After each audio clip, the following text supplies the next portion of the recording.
हम गीता मलिक अहाँ सबके प्रणाम करै छी। हम एकटा अहाँ सबके नचारी गीत सुनाबै लेल आएल हूँ। आशा करै छी नीक लागत। तखन अहाँ सब आओ नचारी गीत सुनियो। सुनिकऽ वीडियोके लाइक कमेंट कऽ देबै। एक बेर गीतके पूरा जरूर सुनब।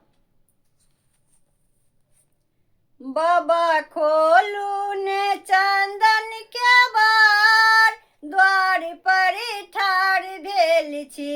बाबा खोलू ने चंदन के बार, द्वार पर ठाढ़ भेल छी। गंगा निकट सँ जल भरि अनलहुँ, गंगा निकट सँ जल भरि अनलहुँ। बाबा सबटा जल देलहुँ चढ़ाय, द्वार पर ठाढ़ भेल छी। बाबा सबटा जल देलहुँ चढ़ाय, द्वार पर ठाढ़ भेल छी। बाबा खोलू ने चंदन के बार, द्वार पर ठाढ़ भेल छी। माली फुलबाड़ी सँ फूल लोढ़ी अनलहुँ, माली फुलबाड़ी सँ फूल लोढ़ी अनलहुँ। बाबा सबटा फूल देलहुँ चढ़ाय, द्वार पर ठाढ़ भेल छी। बाबा सबटा फूल देलहुँ चढ़ाय, द्वार पर ठाढ़ भेल छी।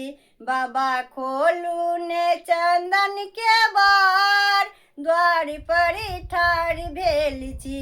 कर्पूर गौरम करुणावतारम, संसार सारम भुजगेन्द्रहारम।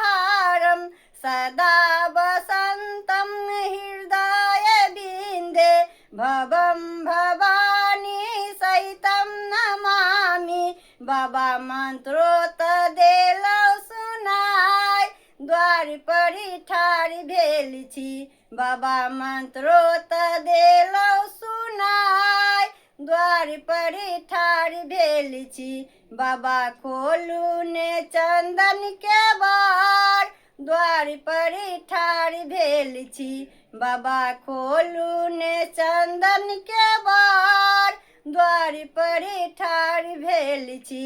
बाबा खोलू ने चंदन के बार, द्वार पर ठाढ़ भेल छी।